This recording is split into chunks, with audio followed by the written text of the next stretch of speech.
აი მეც ხშირად მიერეკავენ კლიენტები ან მეგობრები და მეკითხებიან, აი ვინმე მონდომებული სტუდენტი არ ყავს, აი ცოტა Facebook-ს რომ მიხედოს.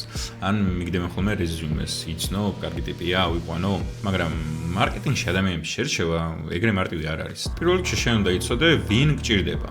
შემსრულებელი, რომელიც უბრალოდ დავალებებს შეასრულებს, თანაგუნდელი, რომელიც შიგნიდან გაიზრდება შენს ბიზნესთან ერთად, თუ პარტნიორი, რომელიც დაждდება შენთან ერთად, იფიქრებს ბიზნესის განვითარებაზე. და მეორე კითხვა არის, რა სახვედრებ? დაგეგმე სწორი სტრუქტურა, მაგალითად, მარკეტინგის დირექტორი, არტ დირექტორი, მთავარი დიზაინერი, დიზაინერი.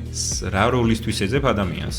თუ სოციმედიასა და ადვერტაიზინგს ერთი ადამიანი აკეთებს და KPI-ებიც არავინ უთხრა. და აქედან გამომდინარე, ჩდება კითხვა, აი, რა სახვედრე? მაგალითად, თუ გინდა შენთან ერთად გაიზარდოთ, ვინ გაზრდის მას? იმიტომ რომ დიზაინერს სჭირდება მთავარი დიზაინერი, მე არტ დირექტორი, მე მარკეტინგის ჰედი, იმიტომ რომ შენ დიზაინს ვერ ასწავლ. თუ გინდა რომ შენთან ერთად გაიზარდოს, შენი, ასე ვთქვათ, თანამებრძოლი, თანამეგუნდელი იყოს, უნდა იპოვო ისეთი ადამიანი, რომელიც თვით განვითარებაზე მუშაობს და სულ მუდამ სიახლეებს ეძებს, რაღაცებს აქეთ გთავაზობს. თუ პარტნიორი გინდა, მაშინ ალბათ შეიძლება უფრო არტ დირექტორი დაგჭირდეს, იმიტომ რომ ის გადაწყვეტილებების მნიშვნელოვან ნაწილს ჩამოგაშორებს და ჯობია რომ აიყვანოს სტუდენტი, რომელიც შემსრულებელი იქნება მასთან ერთად. და შესაბამისად, აქედან გამომდინარე, ხვდები, შენ დროებითი თანამშრომელი გჭირდება, თუ ადამიანი, რომელიც ბოლომდე გამოყვება და გაიზრდება შენს ბიზნესთან ერთად. იმიტომ რომ წინააღმდეგ შემთხვევაში გამოდის დროის და ენერგიის ფუჭი ხარჯვა. მოიყვანე, ასწავლე, გაუშვი, მოიყვანე, ასწავლე, წაგართვეს.